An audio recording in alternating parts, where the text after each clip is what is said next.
Hello and welcome to Pro Trader Strategies Market Commentary for Thursday, May the 9th. My name is Eric Wilkinson, and some of you may recognize me as the Wolfman from CNBC, Fox Business, or even the Wall Street Journal for my commentary on everything from economic to geopolitical and market analysis. What I'm here to do is teach you some different strategies that you can then implement into your portfolios, but please do that in your own way. Also, remember, past performance of any trading system or methodology is not necessarily indicative of future results. All right, having that out of the way, let's get it on with economic data. All right, this week I talked about it.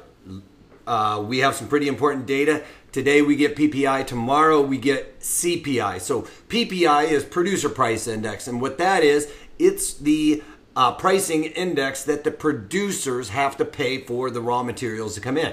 Now, usually what we see is when they have to pay a lot more for those materials, then they pass that on to the consumer, and it shows up in the consumer price index.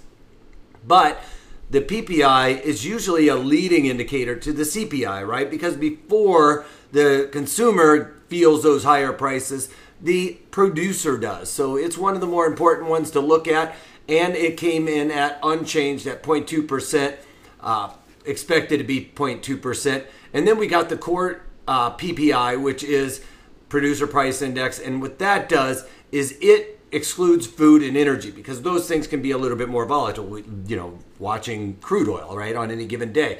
Eggs, you know, when we start seeing spikes and stuff like that, those things can be a little bit more volatile, but they don't last for a very long time because they're very supply and demand driven. All right, so once the supply picks up for whatever reason, then we could see those prices fall. So when we strip that out, we get a bit of a better picture on the overall prices paid, in a sense, and that came in at 0.1%, expected to be 0.2%. So once you stripped out the food and energy, that actually decreased a little bit. So as an inflationary gauge, not really seeing it. I've been talking about this for a very long time. The Fed has been raising interest rates, basing it on the fact that they believe that inflation was just around the corner, and I've been talking about it. It's not showing up, and we still are not seeing it. Tomorrow, we will see on the Consumer Price Index if there's any unexpected moves there, I guess. And then we also got, unemployment claims coming in at 228,000, a little bit higher than the expected 215,000. Now, I'm sure what's going on here is a lot of people are seeing that the unemployment rate is at historical lows. People have been touting it on the news. So some of those people that haven't had a job and haven't been looking for a job may be coming off of the sidelines where they are all of a sudden, well, maybe I can get a job and start looking. And then they come back into the job market, if you will. So those claims start to come up. And then final wholesale inventories coming in at a drawdown of 0.1%, expected to be unchanged. Now, remember, the last couple of these numbers I've been seeing increase a little bit more than expected, and I was getting a little bit worried. You know, this is a tough nut to crack with these inventory numbers because the producer has a tendency to see the demand before us. That's why I talk so much about watching what the industry guys are doing, or the industrial guys are doing, because they have a little bit better picture than the rest of us on the supply demand of these things. And they were building on their inventories. And I said that that could be a little bit of a situation where these guys build inventories and can't offload them when the demand's not there. Well, clearly they were ahead of the game and saw the demand ahead of time, as we're starting to see that draw on the inventory. So that ends up being a good thing, all right, for them. And then finally, we got natural gas storages coming in at 85 billion cubic feet, expected to be 88 billion cubic feet. Not necessarily going to affect crude oil. We would expect crude oil to start rallying a little bit right after we saw yesterday's economic data point with the crude oil inventories that had that surprise drawdown of about 5 million barrels. Remember, it was expected to be a build of 1 million barrels, and the draw came in at $4 million draw. So that's a $5 million difference. All right, let's move on to the rest of the markets. We've got crude oil just kind of sitting tight right here, really building up this little volume node. A lot of times we see that when we have two major volume nodes and our points of control for the volume and the time are in two separate places. That causes the market to kind of have to pick which magnet it wants. And what we could see here is it start to build up this little area in and around the two major peaks here on the market profile. As you can see here, we got a peak here and a peak here. We could see it want to build in this area. So let me pull over my marker and get it in here. So you guys know what I'm talking about at this point probably, but this little lull in the trough right here, we could see build out. Sometimes that happens where we'll see it build out in and around this area between those two as it bounces between 2 points of controls. All right, and then we've got gold futures. They're moving higher by about 5 points or $4.50 right now, right to their point of control, right? We popped right here to that area. I've talked about so many times. It's tested the 1280 area earlier again today. That's held. That is I ought to change that color because that thing has acted as a steadfast moat rather than a line in the sand for gold futures right there at 1280, if you will. So gold starting to move higher. More of a flight to safety here with the equities, the way that they're reacting this morning. As you can see with the bonds, another flight to safety up a half a point, testing the value area high. I don't think that interest rates are going to go lower, causing these prices to go higher. The market is begging the Fed to kind of start hinting at that. I don't think we're going to see that. This is just more of a flight to safety.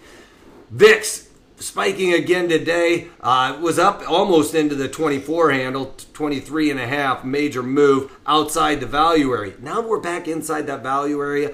We're going to need to keep a watch on this going throughout today because, you know, as we've talked about yesterday with this market really starting to spike higher, when we see these kind of massive moves higher where there's just no letdown like we see over here and over here, maybe even right here kind of, where we got those major spikes and then it comes back down. So this is probably a better example here, but when we start seeing these major spikes, we have a tendency to relatively quickly see that volatility come out. So maybe next week we'll start seeing that volatility come out rather quickly. So it's going to be a good opportunity to sell some premium in and around earnings when we don't have earnings for some of these stocks. So some of these stocks already had their earnings. We saw the vol crush happen. Now they're starting to get some volatility adding back in there, and we're going to have a couple of clean months to play with on selling premium strategies, which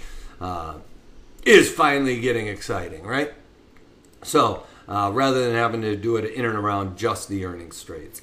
All right, we've got the Dow Jones Industrial Average almost off 400 points, looking like this morning it was going to go down and test this 200-day moving average, which would act as support, but I think it's going to act as more of a magnet right now because it also lines up with the point of control, the POC right here. This is the POC.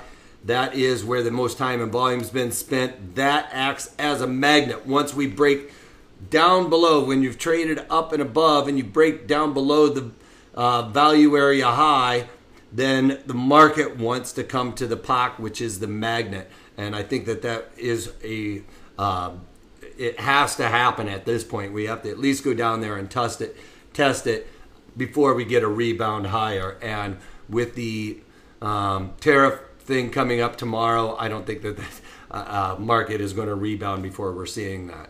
We are getting some support here at the, what is that, the 74.81 area. It was basically nearing that 74.50, which is going to be the support. It looks like it's just trying to rebound a little bit. We are a little overextended. You can see there's not a whole lot of trade going on this sell-off. We're starting to see some market pick up here as people are coming in and starting to place some bets. So we're seeing some volume, and that could cause us to take a short-term rally. But I think that those magnets I was talking about are going to be the thing that really is what is drawing the NASDAQ down to the point of control. You can see it peeled right through the 50-day moving average, but that 74.50 area is a support, but just below it, look, we've got another point of control. And that market is really getting drawn to that point of control right now. Oh, I don't want the marker right now. I want to move on.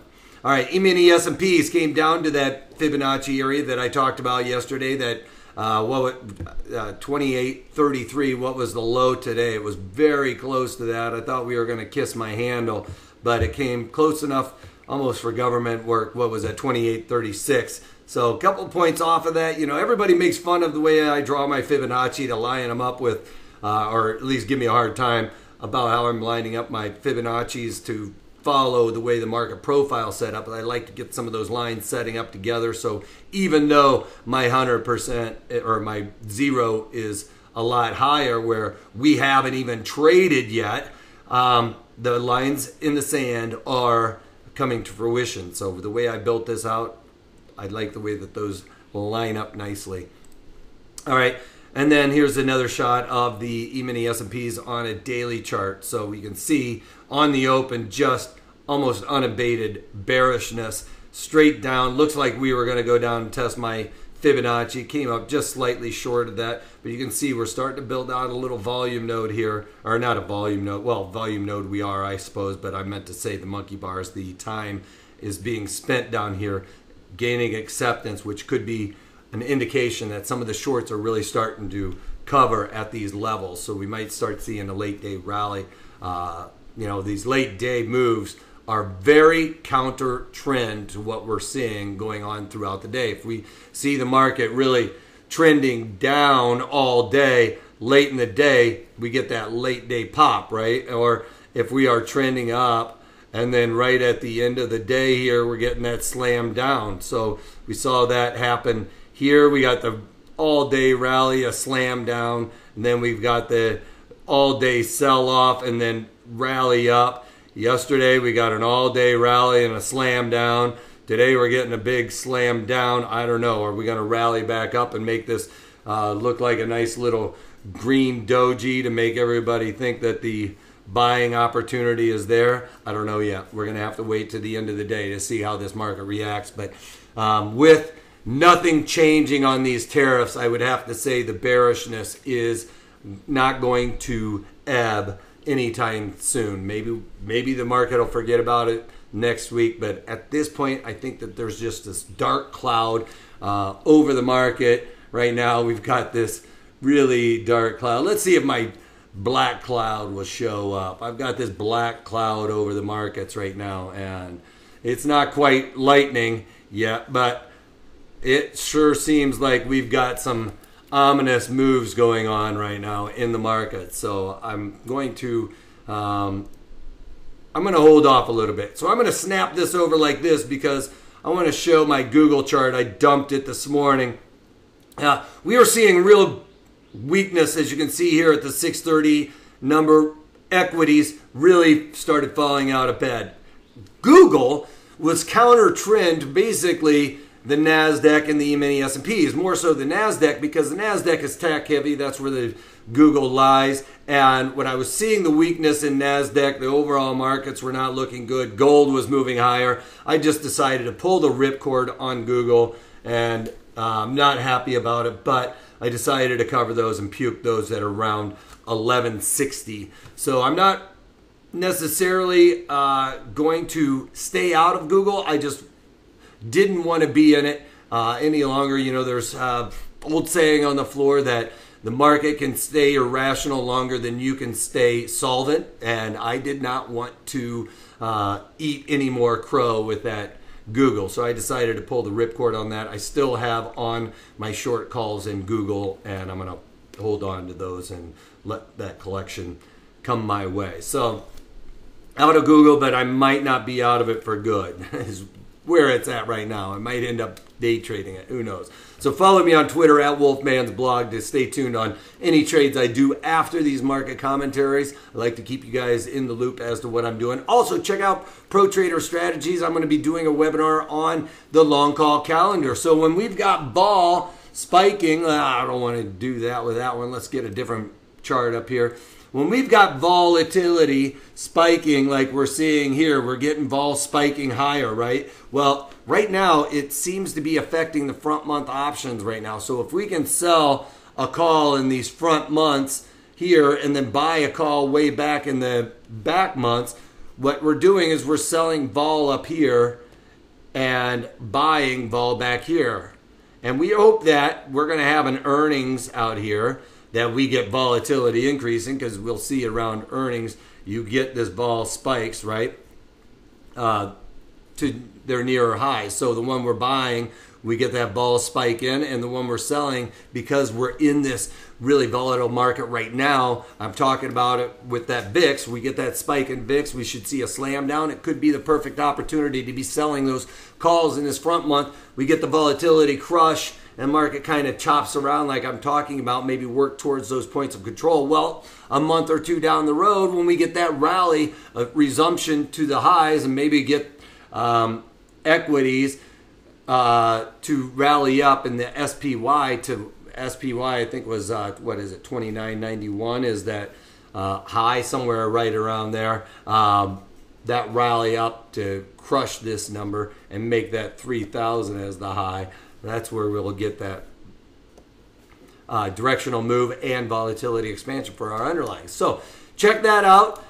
Go to ProTraderStrategies.com. Sign up for that webinar. The more the merrier. I want to make sure you guys are clear of concept before we move on. So check it out. I think I make it pretty fun for everybody. And comment at the bottom of this video. Like or dislike, whatever you want to do. Let me know if it's a dislike, why you didn't like it. All right? That's all I got. Anyway, if you can't take that, take it easy.